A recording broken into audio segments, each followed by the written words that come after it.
끝없는 천지에 끝있는 인생이로고 호연한 뜻 어디로 돌아가련가.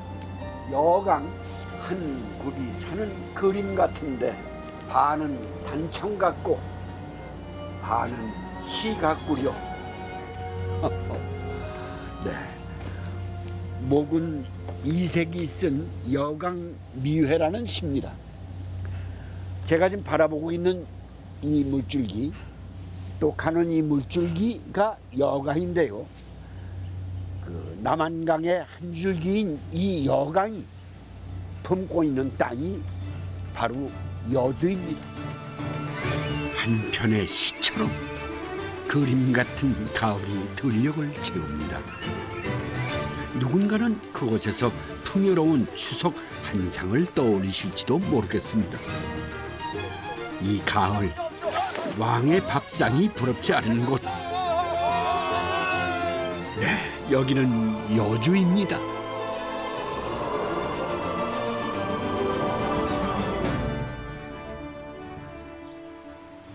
가을 들녘은 언제 봐도 정겹습니다. 누렇게 익은 벼들이 고개를 숙이면 여주의 진면목이 제대로 빛이 납니다. 이 쌀이 여주의 이름을 알린 주인공들이기 때문입니다.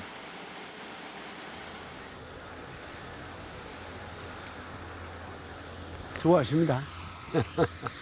안녕하세요. 농사하시는 분들 보면은 지금 농사 이 수확 기간이라 굉장히 바쁘실 텐데. 예. 어쪽 바쁘게. 네. 그래도 옛날엔 모두 손으로 배우고 그랬는데 낫하고 이젠 기회가 있어서 너무 좋은 것 같아요. 요즘은 이렇게 벼를 수확해 탈고까지 기계로 한 번에 끝내더군요.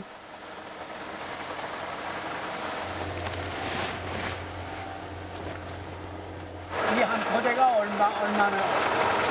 이게 보통 한 900에서 1000kg 나가요. 1kg.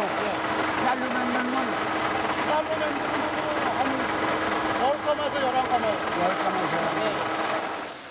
어느새 쌀 귀한 줄 모르는 세상이 됐다지만 그래도 잘 익은 벼들을 보면 든든해집니다. 여기 큰 방앗간이 생기고 이제 이건 폐쇄돼 버려. 그래 말해. 근데 이런 방앗간에서 쌀을 쪄도 맛있지. 여기 뭐 하고 계시네? 올해 수확한 햅쌀이 막 도착했습니다. 그 지금 얌전하게 무슨 집을 지시는 거예요? 네, 터주예요, 터주. 터주? 네, 터주대감 터주? 네. 터주대감이란 말은 많이 들어보셨죠? 집에 터를 지켜준다는 신이 터주인데요. 볏집을 엮고 터주신을 모실 가리를 만드신 거랍니다. 예전에는 추수가 끝나면 집집마다 볏집으로 터주가리를 만들어 고사를 지내곤 하셨다는군요. 터주신은 집에서 가장 중요한 공간에 모시는데요. 그중 하나가 바로 이 장독대입니다. 우리 저 말하자면 비는 터가 여기죠. 네네. 장독대 안쪽에는 항아리가 하나 있는데요. 여기에 1년마다 묵은 벼를 꺼내고 첫 수확한 햇벼로 바꾸어 놓습니다. 그 위에 엮은 볏집을 덮으면 터주신을 잘 모신 거랍니다.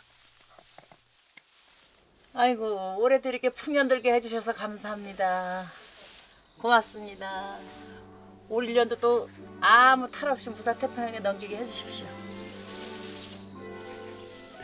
요즘은 거의 사라진 풍습이라 보기 힘들었는데 새삼 참 반갑네요. 이 후손들이 다 배워야 되는데.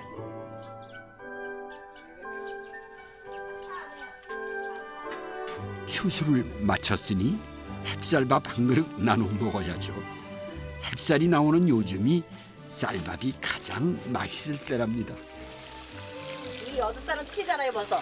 이렇게 보면은 기름이 잘잘 흘러 이게. 쌀도 벌써 밥하기 전에 쌀도.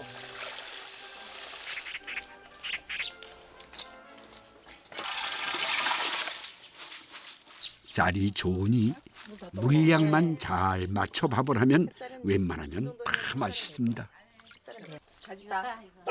가마솥에 쌀을 앉혀놓고 나면 일단 텃밭으로 나갑니다. 이맘때 먹기 좋은 가지며 풋고추들이 줄줄이 손에 들어오는데요. 뭐 하려는 건지 짐작이 되시죠? 예, 맞습니다. 그래 이거 반씩 자르는 게 나을 것 같은데. 옛날에 진짜 이거 가지를 쪄서 밥에다 항상 올려서 해 먹었잖아.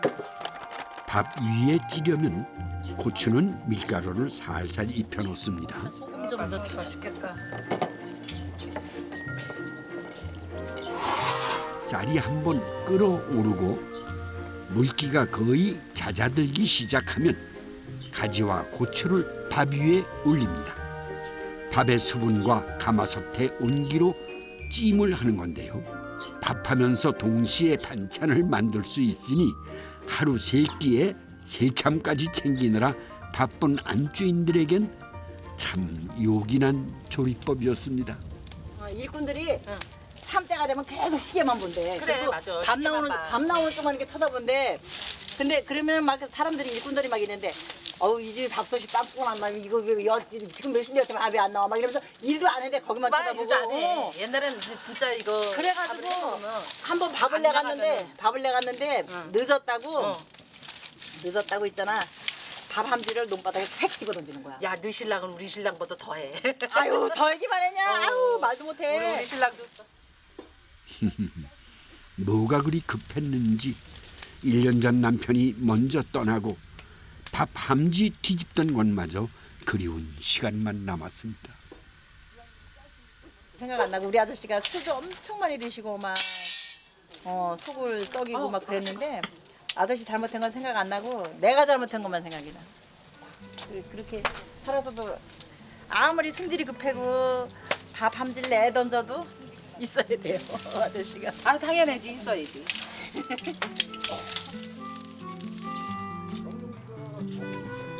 여기다 이제 밥솥에다 이렇게 가지나무랑 놓고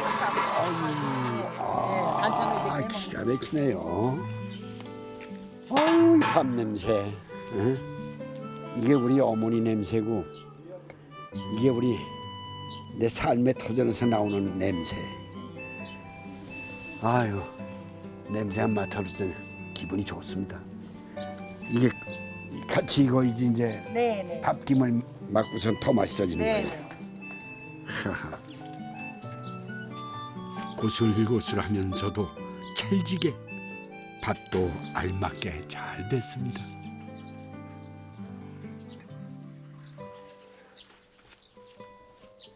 밥의 수분과 가마솥의 온기만으로 가지와 고추도 알맞게 잘 쪄졌네요. 이게 이렇게 하면은 저기 삶는 거보다 물이 안 빠지니까 이거 안 짜고 그냥 해잖아 밥에. 아유, 딱 맞게요. 익었다, 야. 오늘 짜왔어? 접대 짜왔어?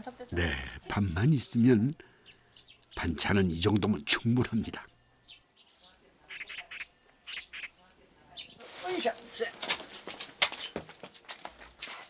정미소에서 도종을 할 때면 따로 챙겨오는 게 하나 있습니다. 바로 도종을 하면서 나오는 쌀의 부스러기인 쌀아기입니다. 이 쌀아기가 많으면 밥맛이 떨어지기 때문에 주로 떡이나 술을 빚는 데 쓰신답니다. 됐어, 그만해가 물. 그만해가.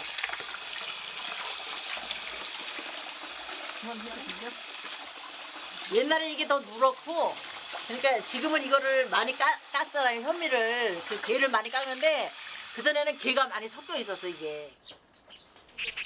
없는 살림에 쌀아기 밥도 피할 길이 없었죠. 강원도 산촌에서 쌀 구경 한 번 못하고 살았다는 이댁 안주인에겐 더더욱이 그랬습니다. 그때 나 시집 올 때 우리 엄마가 왔을 때가 정월달에 1월달 음력으로 1월달인데 왔는데 그때까지도 뱃가리가 2개가 있더래요 마당에. 그래서 우리 엄마가 너 거기 가면 배는 쌀밥을 시큼 먹겠으니까 농사 짓는 집으로 시집 가라 그래가지고 우리 엄마가 이리로 보낸 거야 시집을. 쌀밥 하나만큼은 원 없이 먹고 살았으니 시집은 잘 왔다 싶다는데요.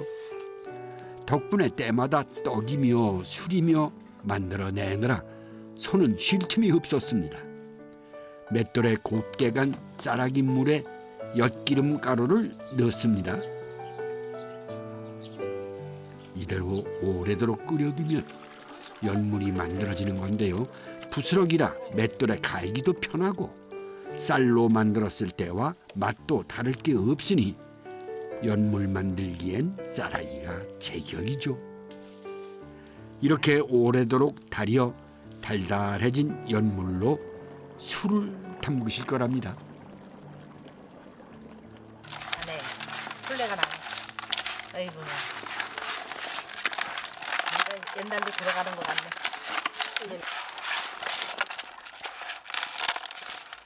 농사를 많이 지으니까 술이 농사 있어야 질 때 되잖아. 거의 새참이 이거 막걸리잖아요. 응. 거의 막걸리로다가 먹고 농사를 지으니까 어쩔 수 없이 술을 담근 거였어. 누가 먹냐고 이거. 꼬들꼬들하게 찐 고두밥에 누룩을 골고루 섞어 자루에 담은 다음 항아리에 넣습니다. 이렇게 들어가야 돼. 이제 들어왔어 이제. 이렇게 하면 더 깔끔한 술을 만들어낼 수 있다는데요. 여기에 쌀아기 연물을 부어줍니다. 이대로 일주일 정도 방 아랫목에 묻어두면 달큰한 연물술이 만들어진다는군요. 잘 익어라. 이게 양식이지 양식.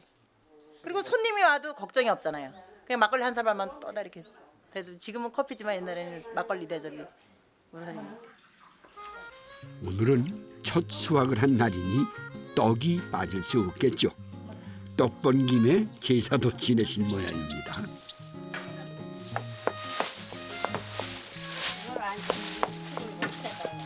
해도 아니다. 올해 농사 잘 짓게 해주셔가지고 고맙다고 이거 제 지내는 거죠. 고사를 지낼 떡은 가장 먼저 수확한 햅쌀을 씁니다. 시루에 곱게 빻은 쌀가루와 삶은 팥을 켜켜이 쌓아줍니다. 이게 팥이 들어가야 김도 잘 오르고 이게 팥이 옛날부터 이거 악기를 쫓아준다 그래가지고 꼭 팥을 썼거든요.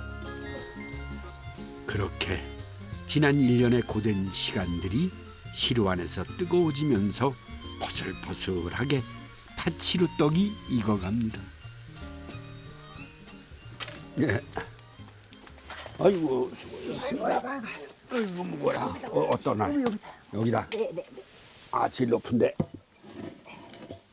뜨끈뜨끈해. 아 냉수도 가져오시는구만. 네. 어디 놓으십시오. 팥시루떡과 술 한 잔을 터주신에게 올리고 감사의 인사를 드립니다. 밥을 하늘처럼 알고 살던 시절엔 이보다 더 좋은 날이 없었죠. 수확을 하게 해주셔서 너무 고맙습니다. 우리의 삶이 이것으로 지탱되는데 고맙습니다. 우리에게 쌀은 그렇게 눈물나게 고마운 그 무엇이었습니다. 강을 끼고 넓은 들을 품은 여주는 왕에게 진상하던 질 좋은 쌀로 복을 누렸죠. 그 시절 여주 쌀이 한양으로 오르내리던 길이 여강이었습니다. 물길 따라 오가던 배들은 사라졌지만 강은 여전히 여주 사람들의 삶을 이어주는 귀한 터전이었습니다.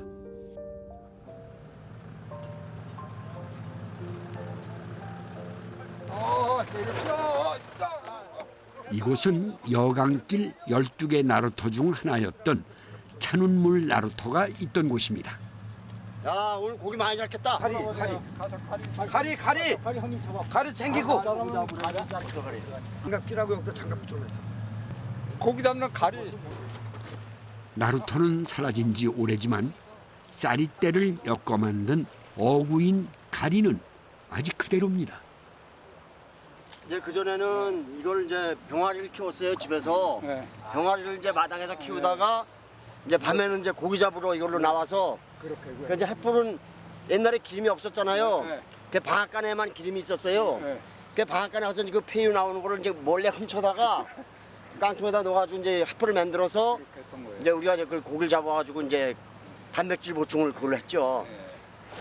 횃불이 강위를 환하게 밝히면 숲풀 사이에 숨어있던 녀석들을 찾아내서 가리로 덮어 씌워 잡는 거랍니다. 고기 있는 거 잘 보고 와요. 그런데 정말 잡을 수 있는 거 맞죠? 뭐 있는 거야? 야, 그렁태 잡았다. 어이씨, 어머니. 네, 저걸로 정말 잡히네요. 그래. 아우, 여기 많을 것 같아.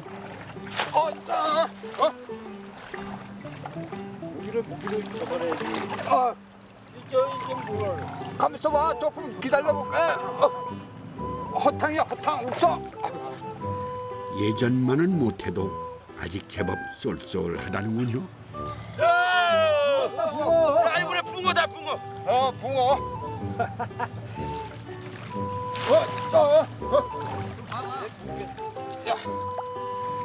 자, 묘기야 묘기. 야, 와, 묘기 잡았다.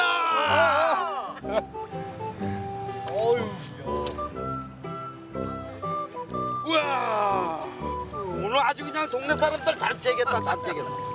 야, 여기 잡았다. 덤벙덤벙 가리질 소리에 강마을 사람들 추억도 밤새 반짝입니다.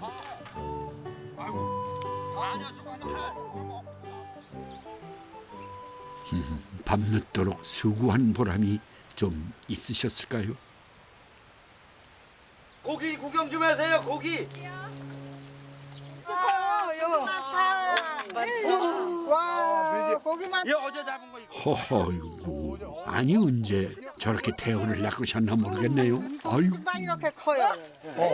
어머나. 이거 허리 부질러야 돼. 꼼짝을 못하게. 이거 하나만 가지고도 몇 사람이.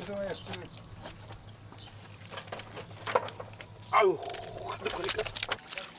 네, 손질하는 것만도 만만치 않아 보이는데 잡아온 것들을 따로 가릴 것 없이 모두 모아가지고 한솥에 끓입니다. 나루터 근처 주막에선 매일 이렇게 가마솥에 민물고기들이 끓곤 했다는데요. 그 시절엔 매운탕이 전부였지만 요즘은 좀 특별한 음식을 만들어 드시곤 한답니다.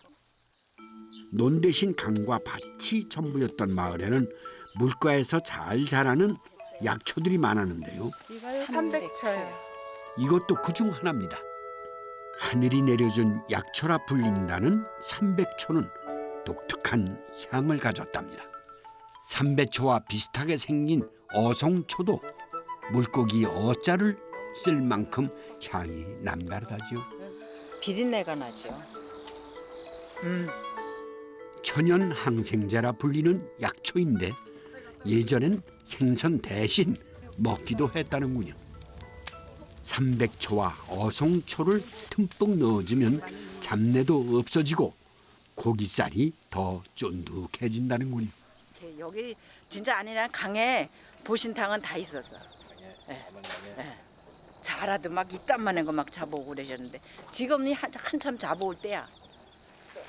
가을볕에 살이 오른 고기들이 약초와 어우러져 실하게 익어갑니다. 한쪽에선 들기름에 쌀을 볶기 시작합니다. 어죽을 만들 거라는데요. 쌀을 볶아서 넣으면 더 고소하다는군요. 강에서 얻은 것들은 뭐든 이렇게 고마운 끼니였지만 고달픈 일이 왜 없었겠습니까? 할 수 없어서 농사 지려니까 그놈의 배를 샀지. 아유. 농사 지으려면 배를 샀어야 됐어요? 예. 왜 그래요? 밭에 다니려고. 강을 건너가야 되니까. 이쪽에서 농토가 저쪽에 있으니까 강을 건너가야 되니까. 소도 싣고 갔었어 참. 앞을 가로막는 강이 때론 원망스럽기도 했을 겁니다. 그래도 따끈한 약초 오죽 한 그릇이면 금세 거뜬해지곤 했죠.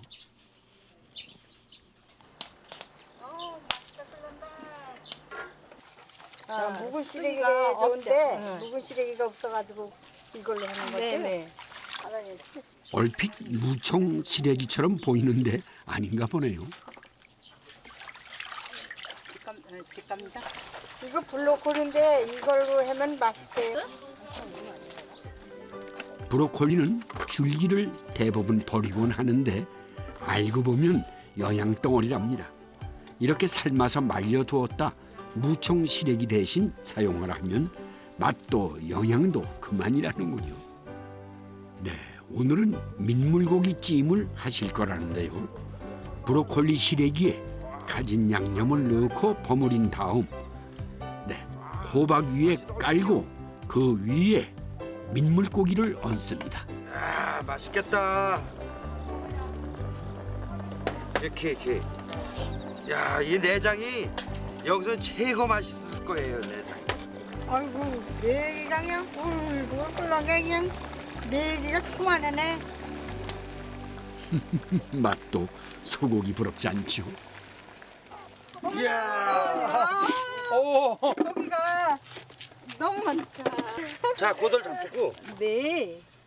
강에서 잡은 민물조개인데요.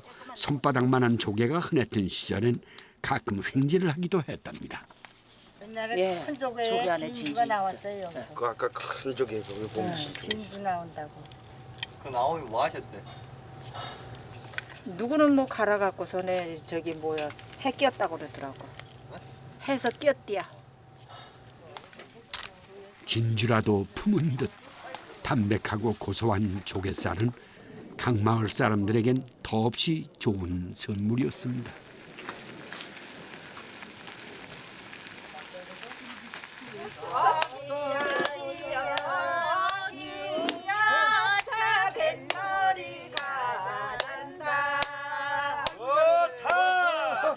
그렇게 또 물길 따라 가을이 찾아오면 밥상은 한껏 넉넉해집니다.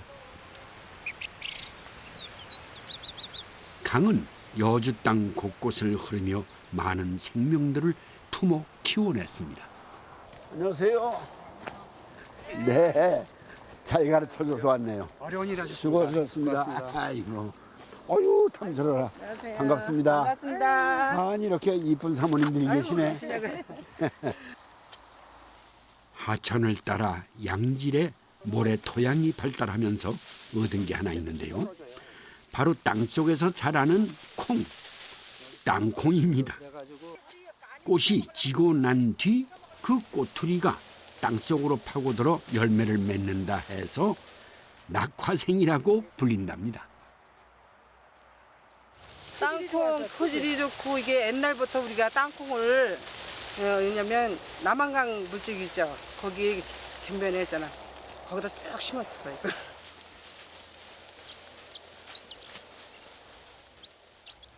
이야, 이 알이 굵고 참 좋네요. 20년 전까지만 해도 전국 생산량의 절반 가까이 차지했을 만큼 여주가 땅콩의 주산지로 유명했답니다. 성게 먹자. 강가에 온통 땅콩밭 천지였던 시절엔 가을이면 여기저기 연기가 피어오르곤 했습니다. 금방 캐낸 땅콩을 줄기째 한아름 안 하다가 불을 놓고 굽느라 야단법석이었지요.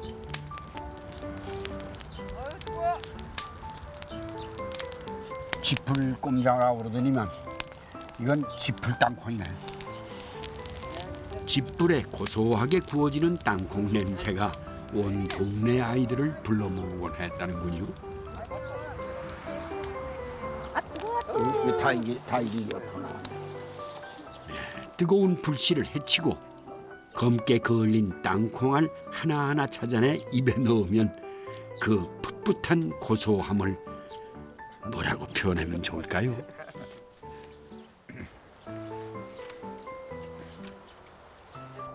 땅콩이 참 선물이야 선물. 땅속에서 주는 선물. 좋아요. 땅콩 갖고 왔어요. 씻어서. 금방 땅에서 캔 풋땅콩은 꼬투리째 삶아서 먹습니다. 옛날에 그거 저거 왔던 거 아닐까 우리? 이거 저기 저 두부 짜는 죽어. 와 맛있겠다.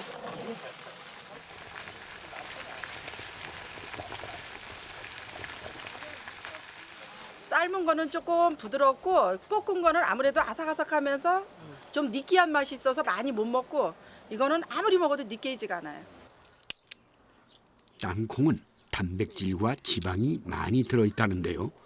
특히 속껍질에 황산화 성분이 풍부하답니다. 그러니까 이렇게 삶아서 속껍질까지 먹는 게 몸에는 더 좋다는군요. 속껍질째 밥을 지으면 맛으로도 손색이 없습니다. 땅콩 볶자. 녹거서 저거에 먹자 땅콩이요. 땅콩 먹자. 볶아요. 그렇지 땅콩. 보는 거잘 볶아 우리. 우리 맛있게 땅콩도 잘 볶아요. 신랑도 잘 볶아요 내가. 잘 볶아야지. 땅콩을 볶으면 기름진 고소함이 더 강렬해지죠. 껍질을 살살 벗겨내고 알맹이만 따로 모아놓습니다. 물엿을 살짝 끓이다가 여기에 볶은 땅콩을 넣어줍니다. 땅콩과 물엿의 이 만남은 아이들에겐 참을 수 없는 유혹이었죠. 그러면 이거 간식해서 다락 같은 데 두면 몰래 훔쳐 먹죠. 어른들 이제 손님 잡대 이거 훔쳐 먹을래 다락에 올라가잖아. 추석이 다가오면 어머니들은 물엿을 만들고 땅콩을 볶아 강정을 만들곤 했습니다. 모양 좋게 만드느라 넓은 쟁반 위에 펼쳐놓으면 아이들은 내내 주변을 맴돌곤 했습니다. 그러다 보면은 한 입 얻어먹기 마련이겠죠. 언니, 알았어. 언니 먹어. 아이고, 잠깐 뜯어먹지 말고. 아유. 추석을 마냥 기다리게 해주던 고소하고 달콤한 특별 간식이었습니다.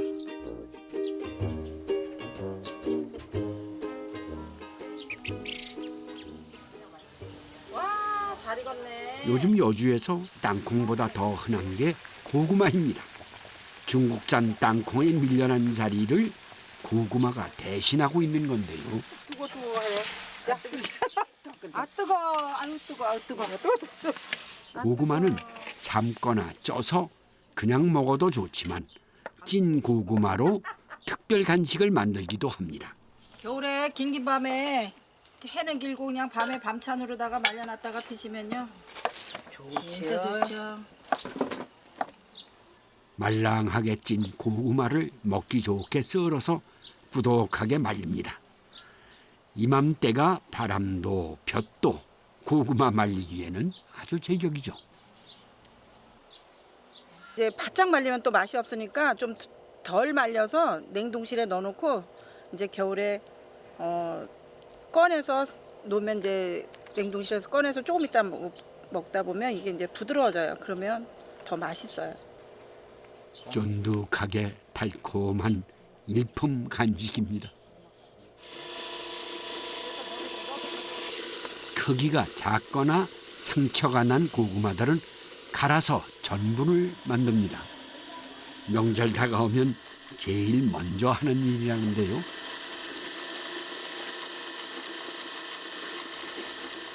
우선 고구마를 갈아서 고운 체에 걸러냅니다. 힘도 들고 손도 많이 가는 일이죠. 해는 과정은 이게 힘든데 해서 먹으면 맛있어. 그렇지? 이렇게 하게 되는 거야, 그렇지? 그대로 가만두면 이렇게 전분이 가라앉습니다.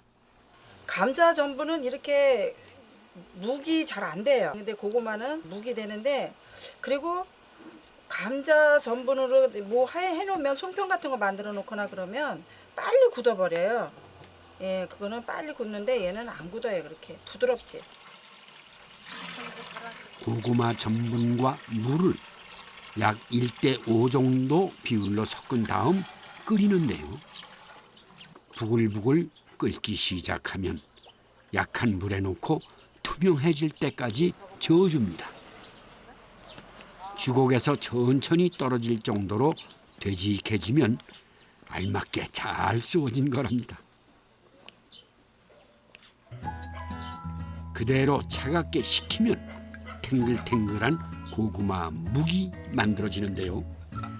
굵게 채를 썰어 담고 멸치 육수에 묵은지만 얹으면 한 끼 거뜬한 고구마 묵밥이 됩니다. 고구마 전분으로 전을 부쳐도 별미라죠. 함께 먹어보자 우리. 네. 언니들. 땅콩과 고구마로 한상 푸짐해지면 그날이 명절이고 잔칫날입니다. 아유 진짜 맛있게 먹네. 아우 너무 맛있어. 한만숙이 편 누가 썼는지 진짜 잘 썼다. 난 묵장산 해러 나갈까. 여기서 태어나서 여기서 커서 그런지 여주가 그냥 좋아요. 그냥 좋아요. 네. 그냥 마냥 좋아요. 딴 데 가고 싶은 마음이 없어요. 기름진 땅이 야물게 키워준 것들 덕분에 여주의 밥상은 부족함이 없었습니다. 땅이 준 풍요보다 더 큰 유산이 보이지 않는 곳에 숨어 있기도 합니다. 여주는 세종대왕과 특별한 인연을 가진 곳인데요. 세종의 능을 모신 후 여주라는 이름을 얻게 되었고 어머니 원경왕후를 비롯해 명성왕후까지 조선시대 7명의 왕후들이 여주에서 태어나셨답니다. 왕과 왕후의 땅, 이 특별한 인연은 여주 음식 문화의 깊은 뿌리가 되어주었습니다. 세종대왕은 유난히 고기를 즐겨 드셨던 대식가로 알려져 있죠. 하지만 운동은 부족해 잔병치레가 많았다는데요. 그래서 약 대신 드셨던 음식이 하나 있었답니다. 세종대왕님이 몸이 약하셔서 이렇게 해드렸던 음식이에요. 그래서 이게 전약이라고 소족을 고아서 그 보양식으로다가 해드렸던 음식이에요. 수백 년 전 선조들의 지혜가 담긴 조리법이 이렇게 후대까지 전해질 수 있었던 건 세종대왕이 창제한 한글 덕분이었습니다. 글을 읽고 쓸 수 있게 된 여성들은 전약의 조리법이 담긴 규합총서를 비롯한 40여 권의 한글 조리서를 남겼고 옛 음식을 기억하는 힘이 됐죠. 가시오가피 물로 담근 이 고추장도 한글 조리서가 아니었으면 조리법이 전해지지 못했을지도 모르겠습니다.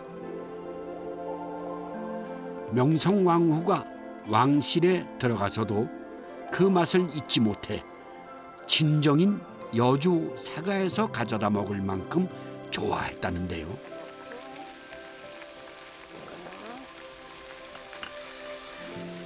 소고기를 넣어 볶아 맛을 낸 약고추장으로 된장을 발라 구운 고기인 맥적과 함께 쌈으로 즐겨 드셨답니다.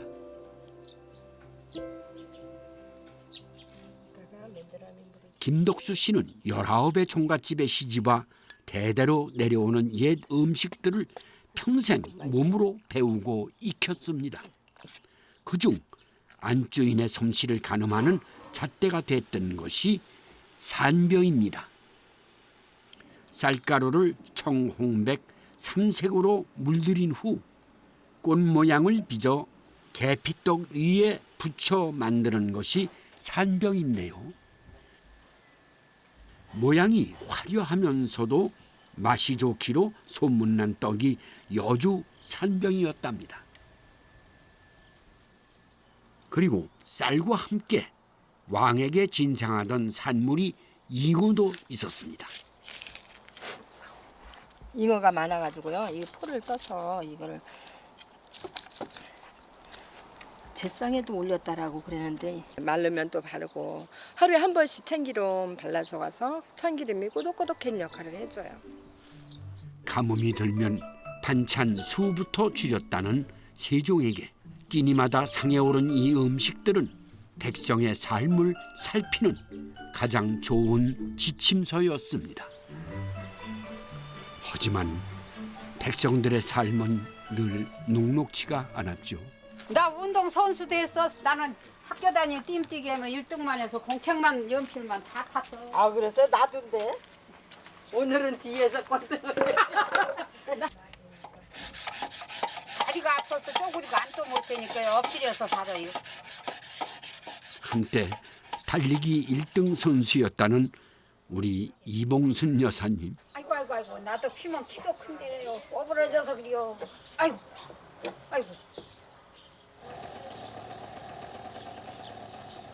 어느새 뛰는 건 고사하고 걷는 것도 쉽지 않을 꼬부랑 할머니가 다 됐습니다.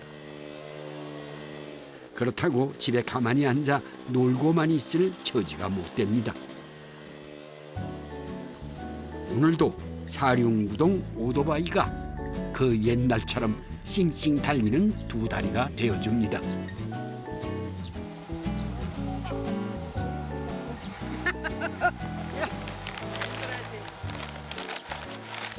밭에 나오면 온통 한일투소입니다. 저 산 쪽으로 가 산데 꼽다가 말았어. 남편이 먼저 세상을 떠나고 혼자 6,000평 땅에 농사 짓느라 허리 한 번 못 펴고 사셨다죠. 아우 고추 좋네. 고추가 이렇게 좋아요. 여기도 있고요. 아 고추 좋다. 꼬부러져서 직장에 어디서 오래지도 않고 오래는 데도 있긴 있어. 어미 어디야? 극락 항생. 아이 거기는 안 되지 너무 일렀어. 눈 뜨면 논으로 밭으로 평생 일밖에 모르고 살았습니다. 허리가 반으로 굽을 만큼 열심히 땅만 보며 살았는데도 쌀은 왜 그리도 부족했는지 미처 익지 않은 풋뼈까지 베어 끼니를 때우곤 했었습니다.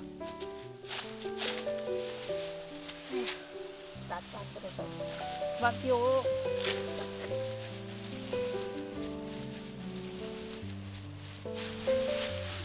숙련에 쌀이 없으니까 이걸 쪄서 볶아가지고 저 쌀 나올 때까지 밥해 먹으려고. 예고 없이 찾아오는 흉년에 보릿고개까지 넘을 때면 푸릇푸릇한 벼들조차 들판에 남아나질 않았습니다.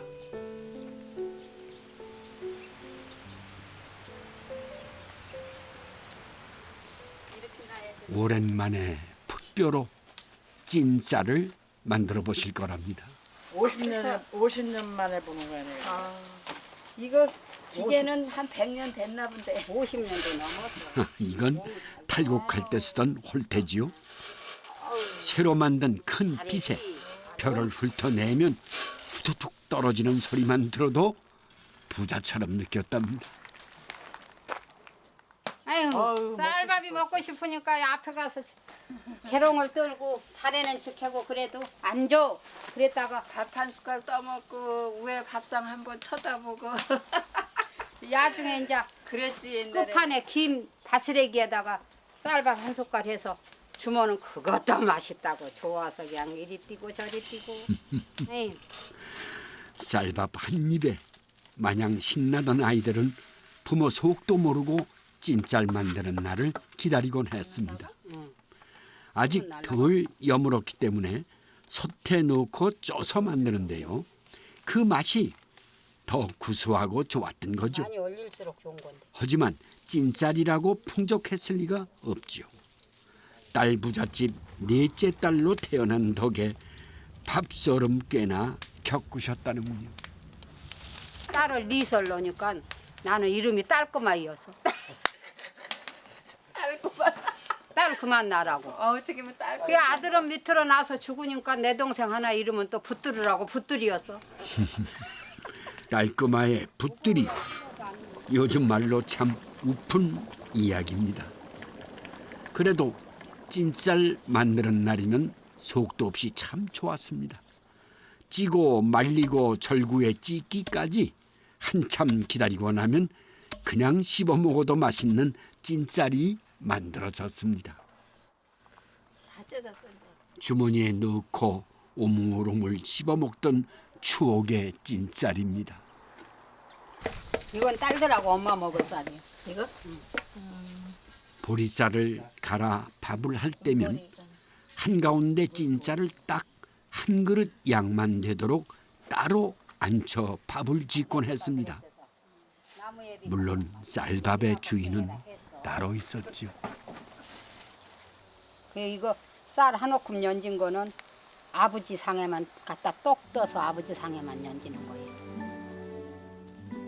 아버지라는 이름의 무게가 한없이 크고 무거웠던 시절, 보리밥 한 귀퉁이에서 퍼낸 쌀밥은 늘 아버지의 몫이었습니다. 밥벌이의 고단함을 짊어진 가장에게 주는 그 시절의 사랑법이고 예의였을 겁니다. 잘 됐네 밥. 이거 쌀밥이다.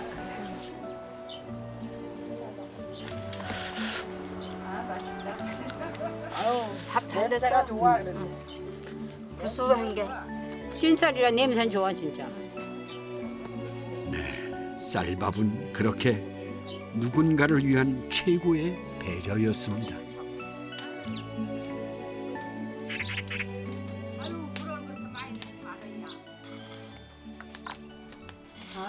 이런 마구설기 찔 때 애들이 콩 삶았으니까 달래도 안 줬어 귀에서. 없는 집은 콩하고 그냥 저기 저 호박만 넣고 하고 있는 집은 밥 넣고 대추 넣고. 그래도 추석이면 이것저것 있는 대로 섞어 떡을 만들곤 했습니다.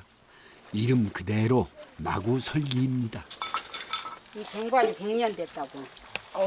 만져보자 100년. 그러니까 우리 시어머니 쪽지서 내가 시집 오니까 쪽지어서 그 머리빗은 그 머리캉을 이렇게 모아놨더라고.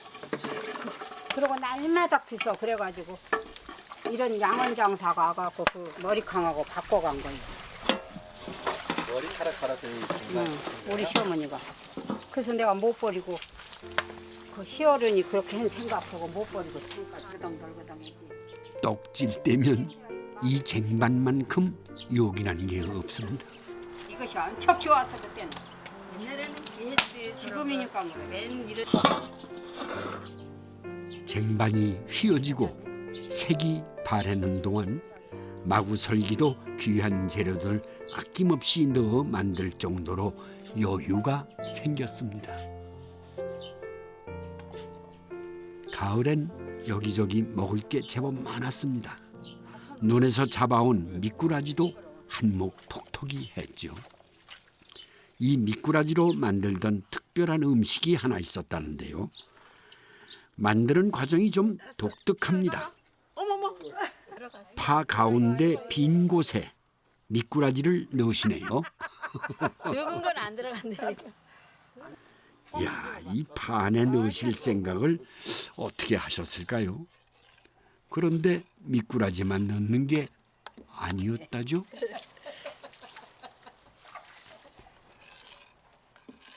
자마리를 잡아가지고요.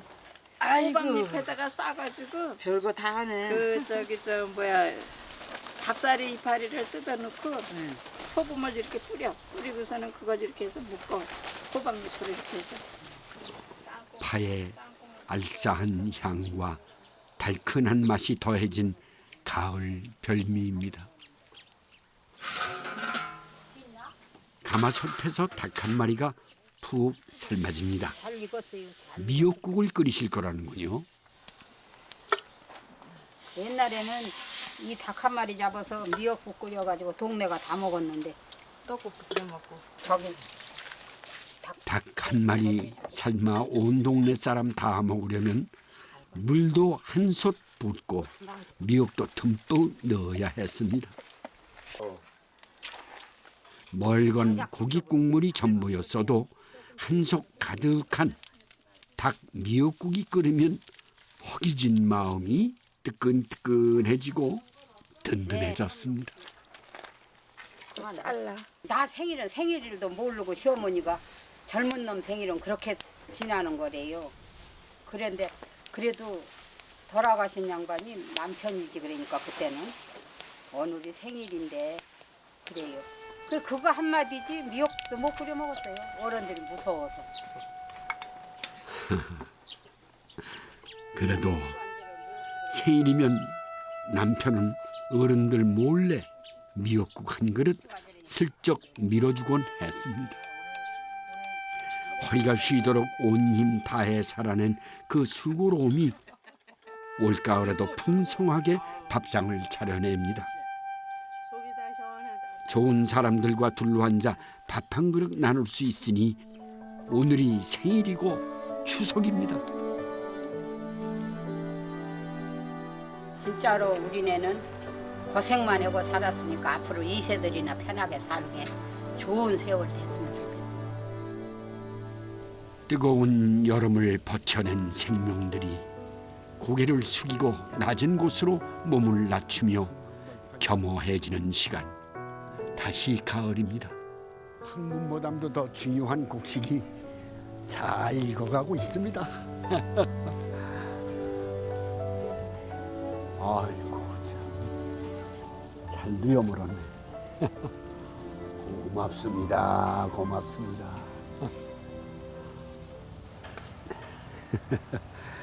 예전엔 이 벼를 벨 때요 어느 정도 이삭은 일부러 남겨두곤 했답니다.